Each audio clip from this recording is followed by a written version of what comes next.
Bienvenue sur ma chaîne. Dans ce cours, on va voir l'onglet Manage, gérer. À quoi sert cet onglet? On a déjà vu les 4 ou bien les 5 onglets. On va voir aujourd'hui l'onglet Manage. Il sert à regrouper les outils de configuration, gestion des standards et personnalisation d'AutoCAD. Si l'onglet Accueil sert à dessiner, Manage sert à organiser, contrôler et paramétrer le dessin. On a ici plusieurs groupes. On a premièrement le groupe Action Record. Ce groupe sert à enregistrer une suite de commandes d'AutoCAD pour la rejouer automatiquement plus tard. On va voir un exemple. On clique premièrement sur Record et on commence à dessiner ou bien à utiliser des commandes pour qu'il les enregistre. On va dessiner un rectangle, une ligne et on revient à notre onglet et Stop. On donne un nom. OK. Si par exemple, on commence un autre dessin et on veut faire les mêmes commandes, c'est-à-dire dessiner un rectangle et une ligne, on clique sur Play et vous allez voir qu'il a dessiné automatiquement ces deux dessins dans les mêmes coordonnées. Il est très utile pour gagner du temps. Si tu fais par exemple une étape plusieurs fois dans plusieurs dessins, tu peux l'enregistrer comme ça et quand tu rouvres un autre dessin, Play, tu vas y avoir le même dessin ou bien les mêmes commandes que tu as utilisées dans ton enregistrement. On a aussi le groupe customisation qui permet de personnaliser l'interface et les commandes d'AutoCAD.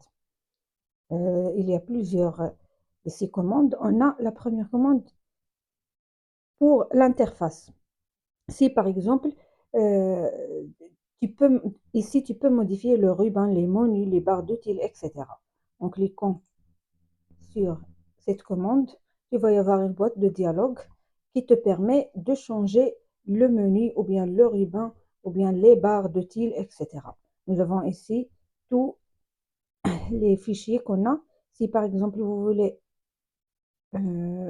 modifier, par exemple dans le menu, tu peux cliquer sur menu, bouton droit, nouveau menu et tu peux ajouter un nouveau menu à ton AutoCAD ici. Et ensuite, on a la commande pour éditer la palette qu'on a déjà vue. On a ici deux commandes pour importer ou bien exporter des personnalisations. Et on a ici pour éditer, cette commande, c'est pour éditer les raccourcis clavier, c'est-à-dire ce qu'on écrit dans la ligne de commande. Dans la ligne de commande, on peut ajouter d'autres alphabets pour des commandes. Comme ça, tu gagnes du temps. Donc, on a ici cette commande pour modifier l'interface et les deux commandes pour copier des configurations. Et on a la troisième commande pour modifier les raccourcis clavier. C'est tout ce qu'on a dans ce groupe. On va y aller au groupe application. Le groupe application qui permet de charger des applications externes, ajouter des extensions à AutoCAD. On a premièrement la première commande ici, télécharger des applications qui permet de charger par exemple les fichiers LSP ou bien VLX, etc. Et on a